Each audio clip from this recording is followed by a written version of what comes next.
সকাল সকাল উঠে মামা ভাগনা ভাগ্নির ঘড়িতে তখন 8টাও বাজেনি, দেখুন কি কাণ্ড।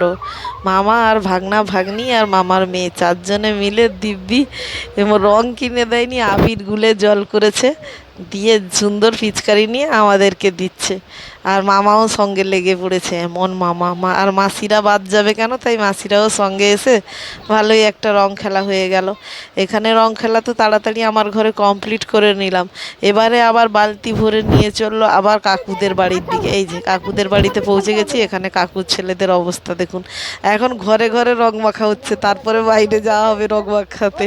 এই কাকুর ঘরে জামাই বসে আছে, সাইডে পুজো চলছে তো গ্রামের, এই জন্য সবার ঘরেই বোন বোন জামাই সবাইরা এসছে, এই জন্য আরো বেশি মজা হচ্ছে। আর ঘরে ঢুকতে দিচ্ছে না, সব তো বাইরে বালতি নিয়ে বের করে দিয়েছে। এদের রং খেলার চক্করে কালুর গায়েও রং পড়ে গেছে দেখুন। এ আবার কাকু এসে আবার কালুর গায়েও মুছিয়ে দিচ্ছিল।